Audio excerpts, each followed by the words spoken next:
You're listening to the weekly wrap-up on Sprott Money News. Well, hello again from Sprott Money News and SprottMoney.com. It is Friday, the last Friday of August, August the 30th, 2019. This is your weekly wrap-up. I am your host, Craig Hemke, and joining us as usual on this pre-holiday weekend Friday is Eric Sprott himself. Eric, good morning. Hey, good morning, Craig. Yeah, we got to go through a 3-day weekend with no excitement, no markets open. Oh, my God, it's going to be hard to take. I know. For addicts like us, checking prices 100 times a day, having that 3-day weekend is tough. Hey, and it is almost September. So before we get started, people always remember that September is a big month at Sprott Money, and it's a big month for Eric's favorite pick. So please come by Sprott Money. You don't even have to wait till September. Eric's pick of the month is the beautiful gold maple leaf gold round. I mean, if you don't have any of these, you got to get some, and you can get them from Sprott Money for as low as $36.99 US over spot.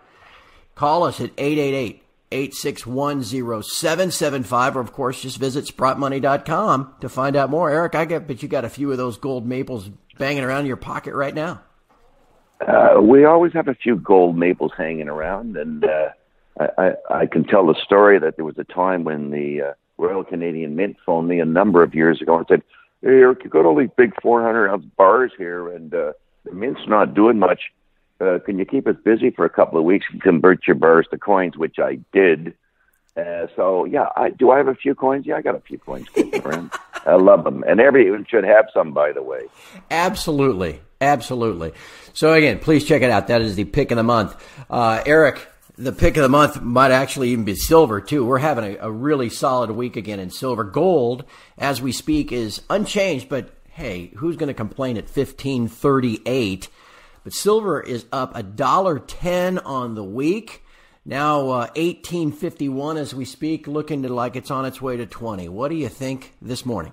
Well, I think the three most important things in the precious metals markets are silver, silver, and silver.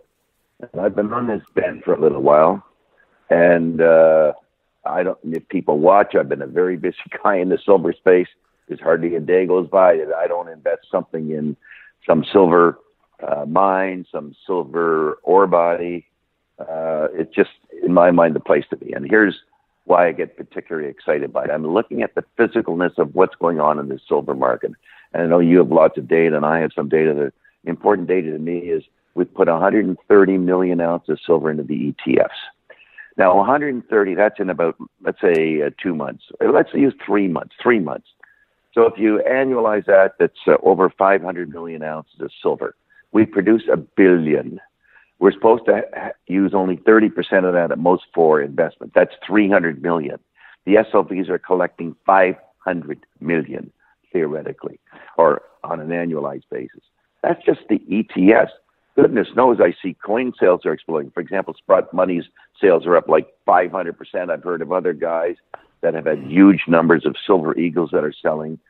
We have the short position in the COMEX keeps going up. The short position on the Shanghai Futures Exchange, which people should watch, by the way, shfe.com, to see what's going on over there.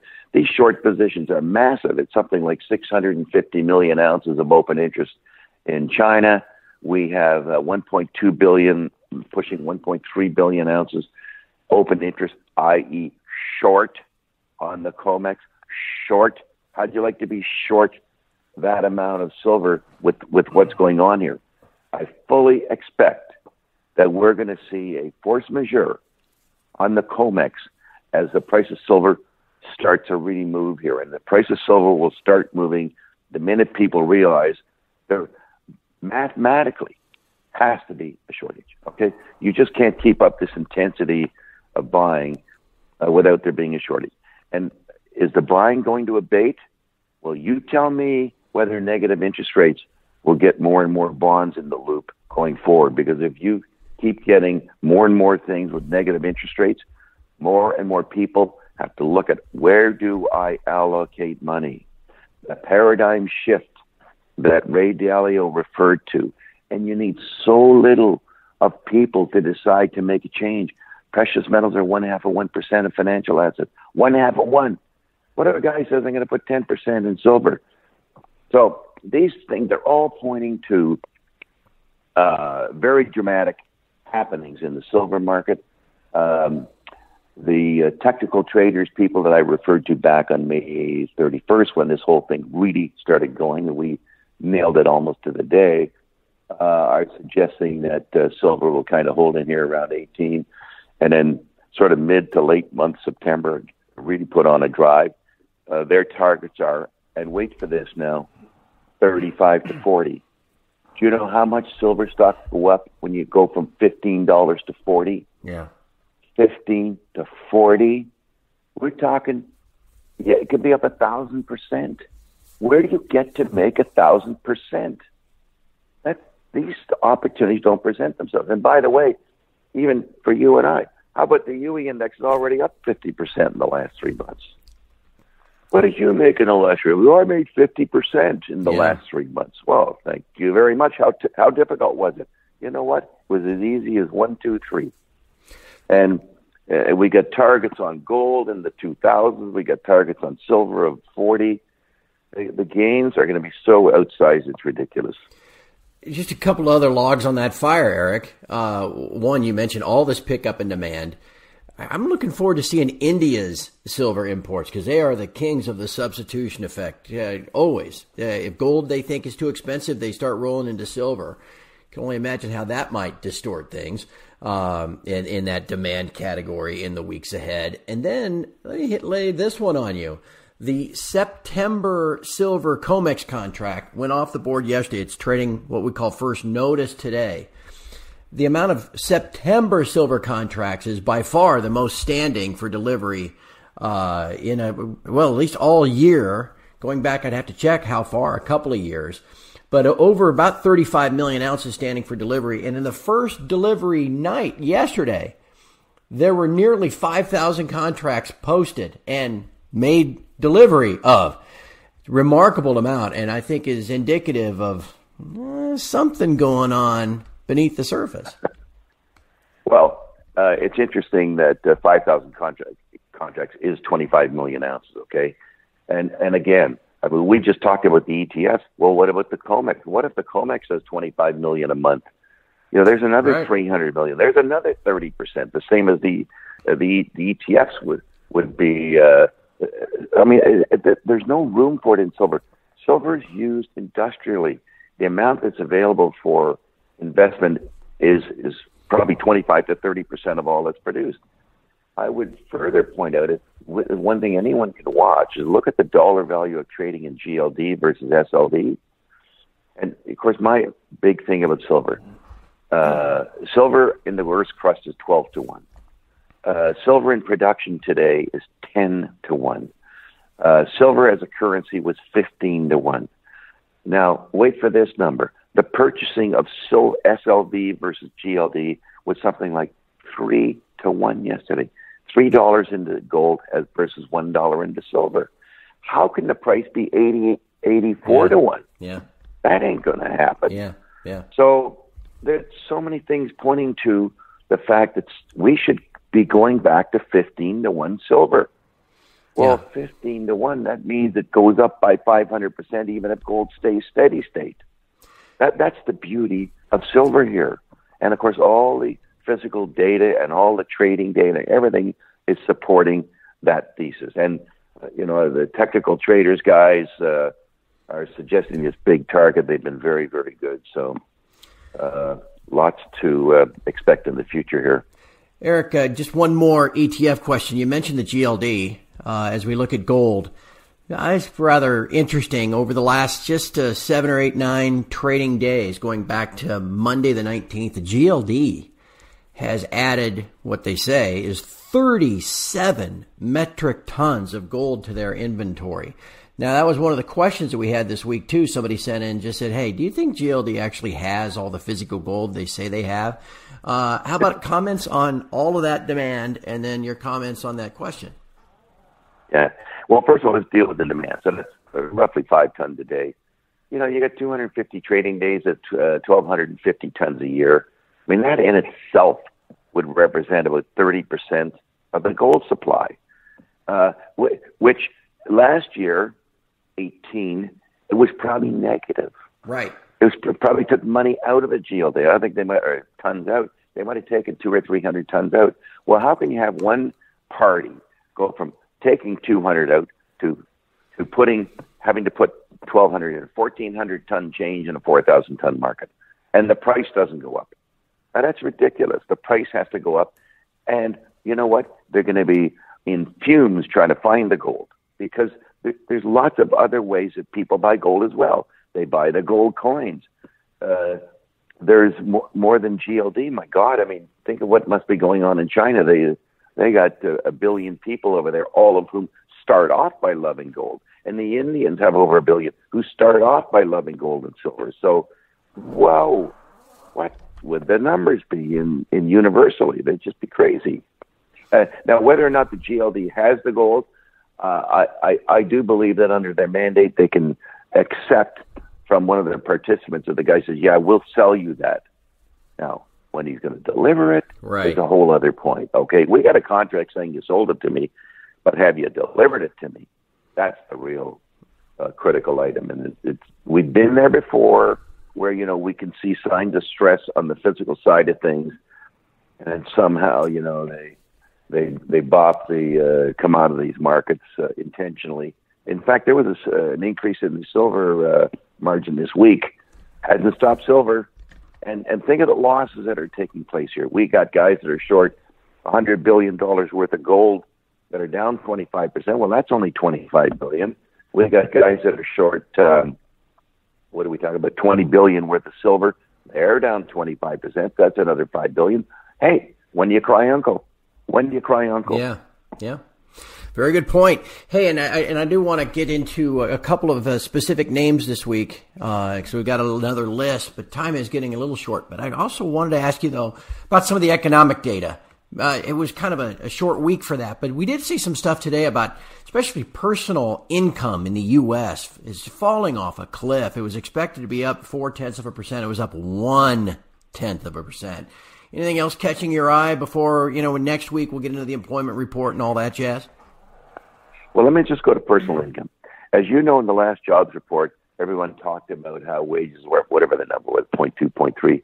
I said, yeah, but the hours worked were down, okay? And the sum total of the report was income was lower, okay?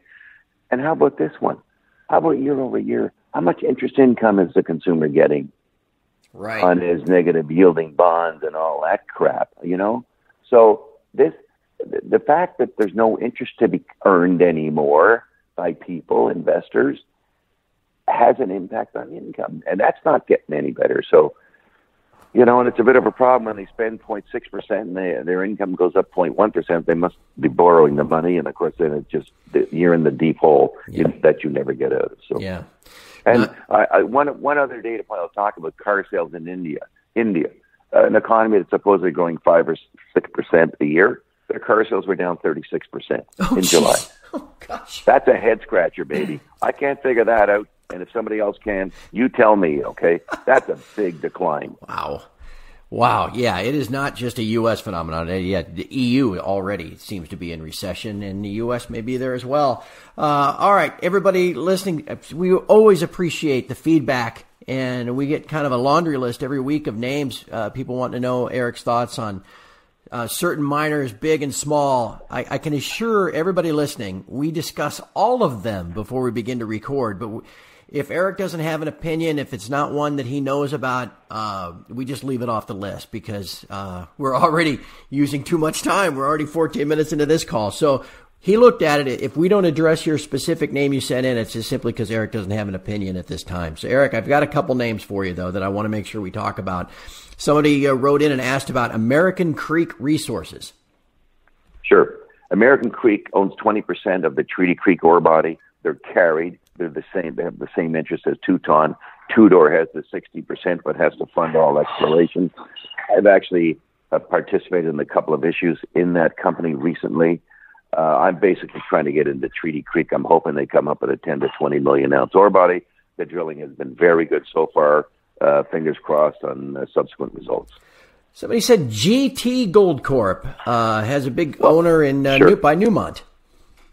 Yeah. Now, I'm familiar with GT. I'm not in GT, but I think GT, of course, is in the Golden Triangle of BC. They've had good results. It kind of got away from me last year. I don't like to chase them. I'm in the business of stealing here, so I want to buy them when the market's not kind of focused on them. But the market is focused on them, and I think they've done very well.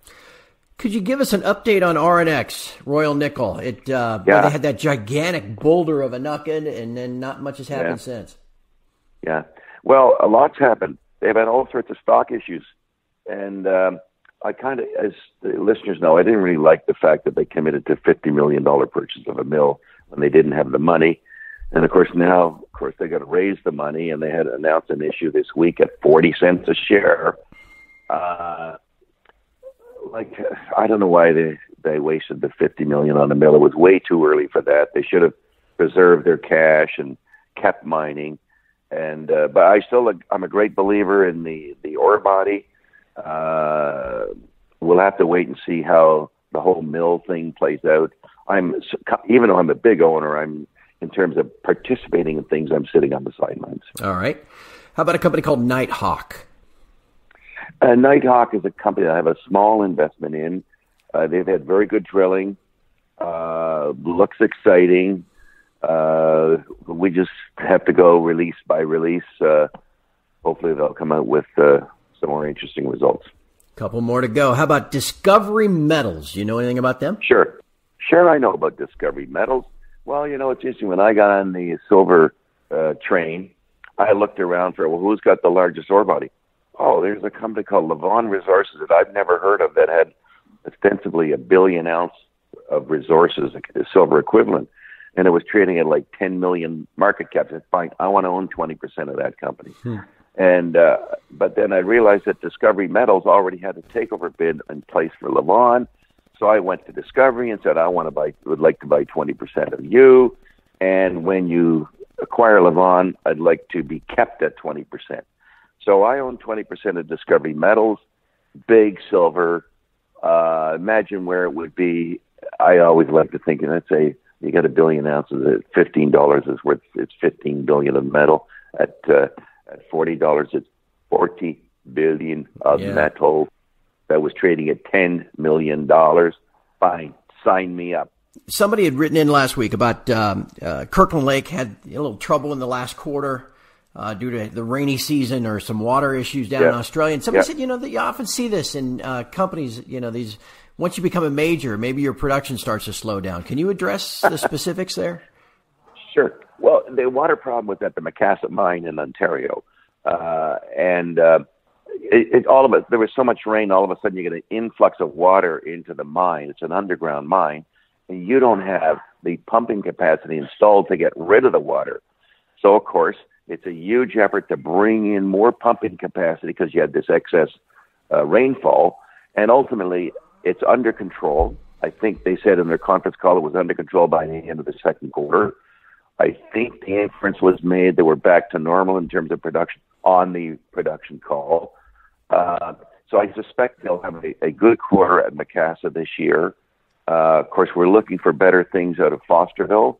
And, of course, the other thing we're still waiting for is some kind of indication on one of two fronts, either the Fosterville front or on the Macassa front, that they're on to something big in terms of new gold discoveries. And Macassa, I feel actually more certain of today because they're already on the amalgamated break with good results, and hopefully they'll push that out. And, of course, it could be huge. It could be equivalent to the whole 04 main break, which was 25-odd million ounces, if it has the same kind of characteristics, and it's looking pretty good so far. Down in Australia, of course, we're looking for the next Fosterville. They haven't reported that they found it yet, but they geologically feel pretty comfortable about what they're finding so far. Sounds good. And I can tell you what else sounds good. Buying more physical precious metal. I think Eric's made a pretty compelling case for gold and silver this week. Well, Sprott Money's here to help. You got to store that stuff someplace too. So open a storage account with Sprott Money to store and secure your precious metals. You can store precious metal at any one of our 6 global locations. Sign up for Sprott Money International Storage and also receive exclusive deals from us. So give us a buzz, 888-861-0775, or, of course, go to sprottmoney.com for more details. Hey, thank you for a great week, and we'll talk to you next week. Looking forward to it. It could be very exciting. You know, we're expecting a little quietness this week in the precious metals, but get yourself ready for things happening big time here as we approach the end of September. Don't wait around. These things are not easy to buy, so... Yeah, 3-day weekend this week. We got employment data at the end of next week, and then the next Fed meeting coming up 2 weeks from next Wednesday. So it's going to get busy. You're right. Okay, Craig. You have a good one. All right, you too, Eric. And from all of us at Sprott Money News and SprottMoney.com, thank you for listening. Have a great weekend. We'll talk to you next Friday.